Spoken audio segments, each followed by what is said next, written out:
নাটক, গল্প, এই সব কাজ তাদের। নামাজ নাই, রোজা নাই, আল্লাহর চিন্তা নাই, তাহাজ্জুদ নাই, পরেজগারি নাই, শুধু গান আর নাচ। দেখেন না ফুর্তি। এই যে 1 জানুয়ারি রাত 12টার সময় আমার ঘুম ভেঙে গেল, এই যেখানে আমি ছিলাম। বিকট আওয়াজ, আমি মনে করলাম পাশের বাড়ি বুঝি ডাকাত পড়ছে। পরে বাড়িওয়ালা আমাকে বললেন যে ডাকাত না, বোধ হয় এই নিউ ইয়ার সেলিব্রেট হচ্ছে, নতুন বৎসর উদযাপন হচ্ছে বোমা দিয়ে, শহরবাসীর আরামের ঘুম হারাম করে এগুলি করা হচ্ছে। কিন্তু গেল 1 জানুয়ারি, আর যখন আমাদের নিজেরটা যখন আসে, অর্থাৎ 1 বৈশাখ, তখন দেখছেন অবস্থা 1 বৈশাখে। এবছর আমাদের দেশে 1 বৈশাখে ঢাকায় যে দৃশ্য আমি টিভির মধ্যে দেখলাম, তাতে আমার মনে হয়নি যে 12 কোটি মুসলমানের দেশে রাজধানীতে এই দৃশ্য হচ্ছে। আমার মনে হচ্ছিল এটা বুঝি কলকাতা অথবা অন্য কোনো শহর হবে। আমি দেখলাম সমস্ত যুবক যুবতী, নারী পুরুষ, বিভিন্ন বয়সের লোক সব একসঙ্গে রাস্তায় নেমেছে, নাচতেছে। তার মধ্যে বুদ্ধিজীবী আছে, শিক্ষিত লোক আছে, সমানে নাচতেছে। আর তাদের মুখোশ পরা, বানরের মুখোশ, কুকুরের মুখোশ, শুকরের মুখোশ, ঘোড়ার মুখোশ, পাপি শিয়ালের মুখোশ, এই মুখোশ পরে এভাবে নাচতেছে। আমি চিন্তা করলাম নববর্ষের সাথে কুত্তার মুখোশের সম্পর্ক কি? নববর্ষের সাথে পাপি শ্রীগালের মুখোশের সম্পর্ক কি? তাহলে ওরা কি বলতে চায় যে আগামী বছরটা আমরা কুত্তার ভূমিকায় অ্যাক্টিং করব, অথবা শ্রীগালের মতো ঝুট্টামি করবো জাতির সাথে? তারপরে কি করলো? সকাল বেলায় যুবক যুবতী 1 বৈশাখ সূর্য উদয়ের আগে রমনা লেকের পাড়ে গিয়ে সব দাঁড়িয়েছে বাসন্তী রঙের শাড়ি পরে। তারপরে সেখানে দাঁড়িয়ে সূর্য উদয়ের পানে তাকিয়ে সকাল বেলায় ভাবে করজোর করে বলছে, এসো হে নববৈশাখ স্বাগতম হে। নববৈশাখ অলক্ষে বোধহয় এটা শুনে বলতেছে, বাবাজিরা আমারে ডাকতেছো, অপেক্ষা করো আমি আসতেছি। আমারে ডাকতেছো, আমি আসতেছি, কোমরে গামছা বেঁধে আসতেছি, 225 মাইল স্পিডে আসতেছি, 30 ফুট উঁচু জলোচ্ছ্বাস নিয়ে আসতেছি, নববৈশাখের মজা স্বাদ চাখাইতে। আমার ভাইরা, মুসলমান নববর্ষ উদযাপনের সাথে মুসলমানের কিসের সম্পর্ক?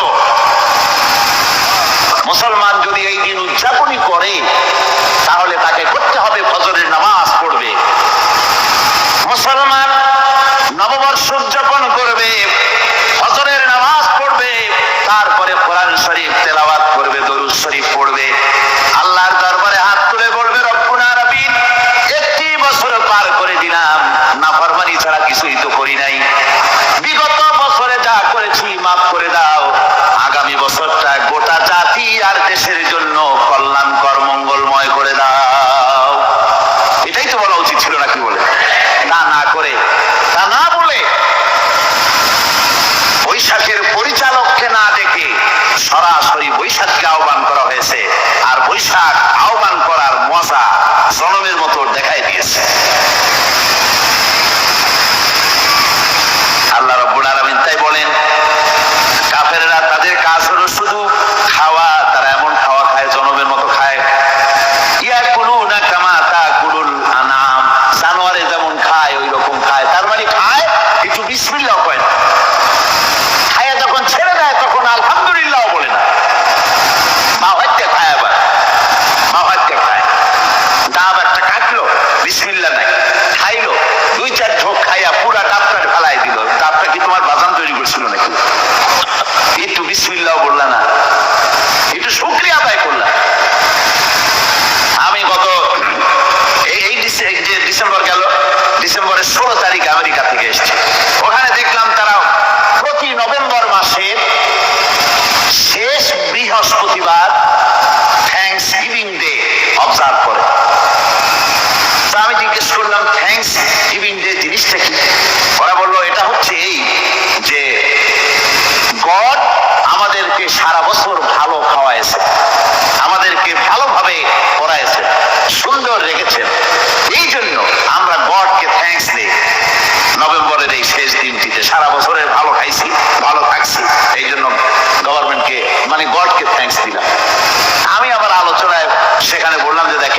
সাথে আমেরিকার পার্থক্য তো এখানে। ওরা গডকে অস্বীকারই করেছে, গডই মানে না। আর এরা গডের নামাজ রোজা বা ইবাদত কিছু করুক আর না করুক, গডের অন্তত একটা ধন্যবাদ দেয়। ওরা ওদের ডলারে লিখেছে ইন গড উই ট্রাস্ট, প্রত্যেকটা ডলারে লেখা আমরা গডে বিশ্বাস করি। তো শুকর আদায় করলে তো আল্লাহ বাড়িয়ে দিবে। আল্লাহ রাব্বুল আলামিনের সুন্নাত হলো শুকর যদি কেউ আদায় করে আল্লাহ বাড়িয়ে দেন।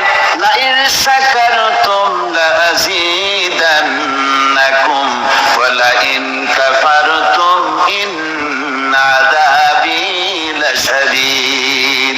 আমার নিয়ামতের শুকর যদি আদায় করো আমি বাড়ায় দেব, আর যদি নিয়ামতের শুকর আদায় না করো তাহলে মস্ত বড় শাস্তি তোমাদের জন্য রেখেছি। তো আমেরিকা শুকর আদায় করে নিজেরা খাইয়া, কিন্তু ওদের জমিন হলো বিশাল জমি।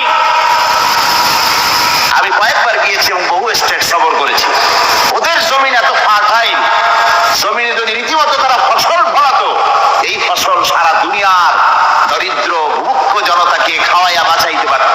কিন্তু ওরা তা করে না। ওরা করে কি? ওরা মুনাফার হার, বাজার দর ঠিক রাখার জন্য নির্দিষ্ট পরিমাণ জমিনের ফসল ফলায়, কিন্তু জমিন এতই উর্বর ওদের মেজারমেন্ট করা, মাপ করা, হিসাব করা ফসল হয় না, ফসল হয় বেশি। তখন বাড়তি ফসলকে তারা প্রতি বছর লক্ষ লক্ষ টন আলু আর গমকে তারা সমুদ্রে নিক্ষেপ করে। তাদের আলু এবং গম সেই সময় তারা নিক্ষেপ করে সমুদ্রে যখন ইথিওপিয়া, সুদানে মানুষ না খেয়ে মরছে। পৃথিবীর বিভিন্ন দেশে মানুষ ক্ষুধার যন্ত্রণায় যখন চিৎকার করছে আর তাদের এই চিৎকারে আকাশ বাতাস ভারী হয়ে যাচ্ছে, তখন ওরা এই কামটি করছে। তাই আমি ওই প্রথম দিন বলেছিলাম যে রাশিয়া যেমন খান খান হয়েছে, অস্তিত্ব বিলুপ্ত হয়েছে আল্লাহর সাথে নাফরমানি করার কারণে। আপনারা বলতে পারেন কমিউনিজম কি একটা সহজ ব্যাপার? একটা বিরাট শক্তি। পৃথিবীর বুকে কত দেশ তারা ডমিনেট করতেছিল, কোনো যুদ্ধ নাই, কোনো রক্তপাত নাই, বিনা ধাক্কায়, বিনা বাতাসে, বিনা ঝড়ে বিশাল মহিরুহু চিৎপটান। এটা হলো কেন? কেন হলো রাশিয়ার এই দশা? আমি লালদিঘির ময়দানে বলে গেছিলাম, আমি চিন্তা করে যেটা পাইছি সেটা হচ্ছে এই দুনিয়ার সমস্ত মতবাদ আল্লাহকে কোনো না কোনো প্রকারে স্বীকার করে। তার কথা মানুক আর না মানুক, আছে একটা কিছু এতটুকু বলে যে আল্লাহ আছেন বা গড আছে বা একটা কিছু আছে। কমিউনিজম, সমাজতন্ত্র হলো পৃথিবীর একমাত্র নিকৃষ্ট মতবাদ, যে মতবাদ সরাসরি আল্লাহকে অস্বীকার করেছে, বলেছে আল্লাহ নাই।